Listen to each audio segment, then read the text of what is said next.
నమస్కారం, కేఎన్ఎన్ టీవీకి స్వాగతం. ఇప్పుడు వార్తల్లోకి వెళ్దాం. హనుమంత్ గారికి, వైస్ ప్రెసిడెంట్లకు, మరి వేదికపై ఉన్నటువంటి డైరెక్టర్లకు, వేదికపై ఉన్నటువంటి పెద్దలందరికీ కూడా నమస్కారాలు తెలుపుతూ నా రాజకీయ ప్రస్థానం మార్కెటింగ్ చైర్మన్ గా ఇప్పుడు ఎట్లయితే సీనారాయణ గారు ముఖ్యమంత్రికి చెప్పాలో ఈ మార్కెట్ కమిటీ అని చెప్పి కోడిగిరి వేయించారో ఆ టైంలో విజయభాస్కర్ రెడ్డి గారు ముఖ్యమంత్రి ఉండే. మరి నాకు కూడా ముఖ్యమంత్రి దగ్గరికి వెళ్ళి అప్పుడు గంగారాం పిట్లం కావాలని, మరి వెంకటరామరెడ్డి బాన్వాడ కావాలని అప్పుడు గొడవ నడిచి తర్వాత నాకు ఇవ్వడం జరిగింది.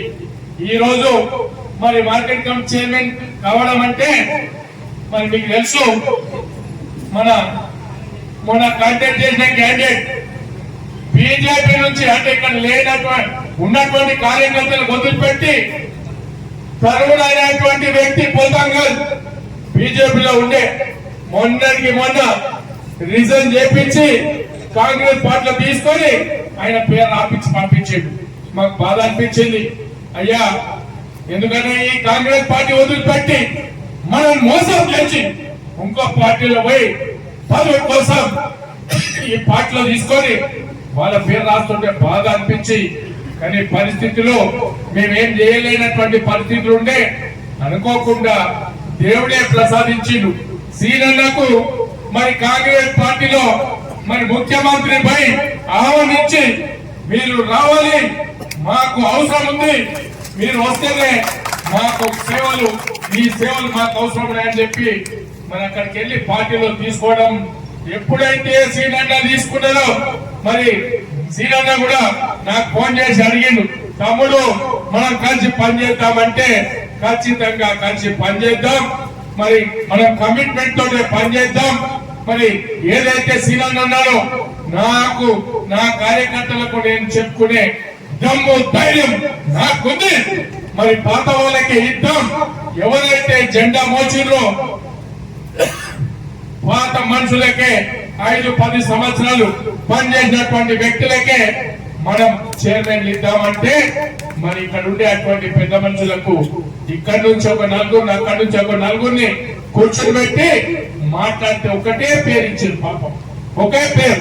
సీనన్న గాని నేను గాని ఎక్కడ ఏమి మాట్లాడకుండా మీరు ఏదున్నా మీరు ఏ పేర్లు ఇస్తే ఆ పేర్లు చేద్దామంటే అందరు కూడా ఒక పేరు ఇచ్చి చైర్మన్ కి అయితే ఏకగ్రీవంగా తీసుకొచ్చినందుకు ఈ గ్రామం అంటే ఈ ఉమ్మడి మండల్ మరి కోడిగిరి మండల్ వారికి, మరి నాయకులకు, కార్యకర్తలకు మీ కమిట్మెంట్ ను నేను చాలా అభినందిస్తూ, మరి ఈ మార్కెట్ కమిటీలోనే ఇంత స్థాయికి వచ్చినటువంటి పరిస్థితి, ఏదైనా పదవి వస్తుంది ఆ పదవిని నిలబెట్టుకొని నీతి నిజాయితీగా పనిచేస్తే జీవితాంతం మనకు ఎప్పటికీ పదవులు వస్తూనే ఉంటాయి.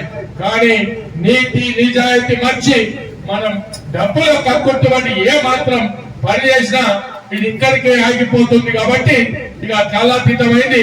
ఇక సీనన్న గారు, ఇక మీకైతే తెలుసు, మేమిద్దరం కలిసి ఏ అవసరం వచ్చినా, ఎవరికి ఏ అవసరం వచ్చినా ఎక్కడికి కూడా పోవాల్సిన అవసరం లేదు.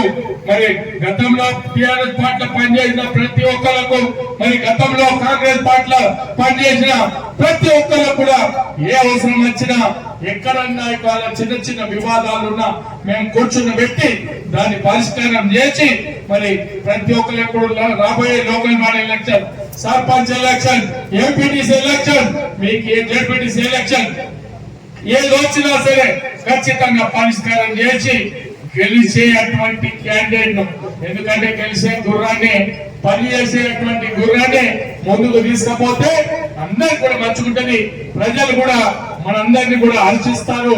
అటువంటి వ్యక్తులనే మిమ్మల్ని మీ ఊళ్ళకే అందరిని కూర్చొని పెట్టి ఏకగ్రంగా ఏ పేరు ఇస్తే ఆ పేరు ఇద్దామని చెప్పి నేను గాని సీనన్న గాని ఎప్పుడైనా సరే మా ఇన్వాల్వ్మెంట్ ఎక్కువగా ఉండదు. కాబట్టి మాకు కావాల్సింది ఏంటంటే ప్రజల యొక్క బాగోగులు, ప్రజల యొక్క పనులు. మీ ఏ పని తీసుకొచ్చినా సీనన్న కాలనే వ్యక్తి కాదు.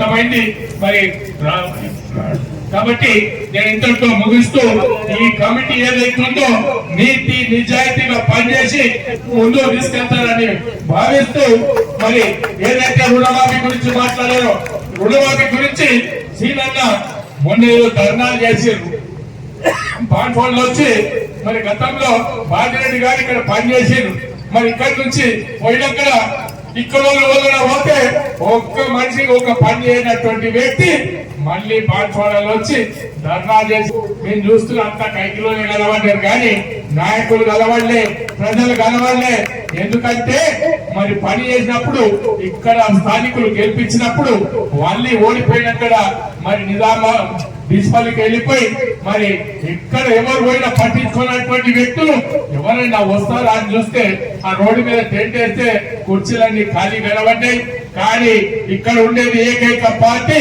కాంగ్రెస్ పార్టీ ఆ పార్టీలో ఎవరు నీతి నిజాయితీగా పనిచేస్తారో ఒక నాయకులుగా ఎదిగే అవకాశాలు ఉన్నాయి కాబట్టి మరి ఏదైతే ఇప్పుడు రుణమాఫీ చెప్పిందో దాన్ని కూడా రివ్యూ ఇక్కడ సీనన్న పెట్టిండు మరి మేమిద్దరం కలిసి రివ్యూ చేసి ఎవరికైతే రాలేదో వాళ్ళందరూ కూడా ఖచ్చితంగా వస్తాయి వచ్చి తీరుతాయి ముఖ్యమంత్రి గారు చెప్తున్నారు ఎక్కడైనా ఏదైనా లోపం వల్ల రాకపోతే దాన్ని కొంతమందిని అపాయింట్ అగ్రికల్చర్ వాళ్ళని మేము అపాయింట్ చేసినాము రైతు వేదికలో కూర్చుని పెడుతున్నాము వాళ్ళ యొక్క మళ్ళీ రిపోర్ట్ తీసుకొని దాన్ని సరిచేసి రుణమాఫీ చేస్తాము ఎవరైతే 2 లక్షల పైన ఉన్నాయో వాళ్ళు ఆ అమౌంట్ కట్టేస్తే 2 లక్షలు రుణమాఫీ పూర్తిగా జరుగుతుందని ముఖ్యమంత్రి గారే స్వయంగా స్టేట్మెంట్ ఇచ్చిండ్రు దానికి కూడా మరి తొందరలోనే క్లారిటీ వస్తుంది మనందరూ కూడా రుణమాఫీ జరుగుతుందని చెప్పి పని చేస్తూ నేను ముగిస్తాను.